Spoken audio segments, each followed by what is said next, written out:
Hey, Vikes fans. Alter Ego, nice of you to join us. Did you miss me?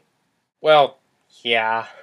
Well, this week the Vikings traveled to Washington, D.C. to take on the Washington Redskins, and they had a very up and down game with the Skins. The beginning did not look so good for the Vikes as the Redskins turned their first two drives into touchdowns to take a 14-0 lead. And there were some pessimistic people around me who were already losing hope. Sickening. But then in the second quarter, the Vikings turned it around and managed to score 20 unanswered points.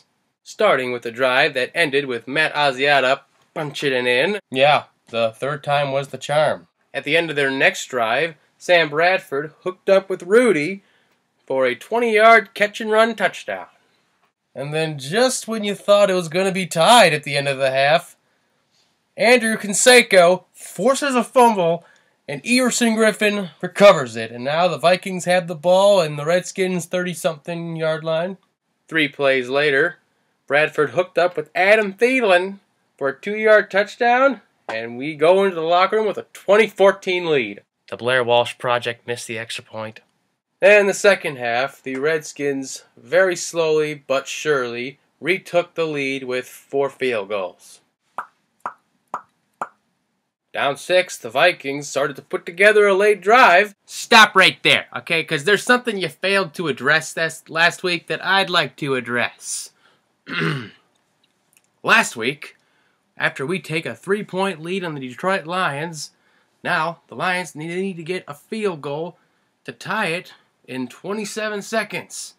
So, rather than having our defense pin their ears back and bring on the pressure, something in which Matthew Stafford is extremely vulnerable to, no, we go into prevent mode and give them the middle of the field. They get the field goal, eventually win. That was the biggest blunder of the game last week.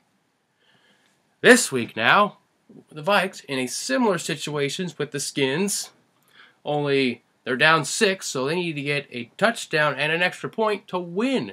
Do the Redskins go into prevent mode? No!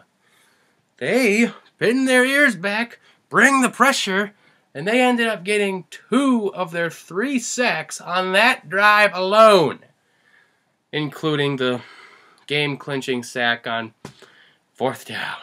So yes, the Vikings lose this one 26-20 and fall to 5-4. What happened during that bye week? We just can't seem to get over the hump. The running game was terrible today, and I think offensively that's where we need to step it up the most in terms of, run blocking and the backs to find the hole and run. Seeing us not convert on 3rd and short is just painful. The star of the game offensively was Stephon Diggs. He really came to play. Defensively, it seems as if teams have found ways to get into a rhythm against us lately. That was not the case before. I'd like for us to find ways to go back to doing that. Also, during that game, there were a few worrisome injuries to the likes of Xavier Roadblock and Jake Long. And injuries, they've really been quite the story this year. Now next week, we come back home and host the Arizona Cardinals, and I am really hoping we can get over the hump. Yeah, that would certainly be nice, and I wouldn't bet against it. Then again, you're not a betting man. But as always, I am hoping for the best. I wouldn't be surprised if we do beat them. Go Vikings. Go Vikings.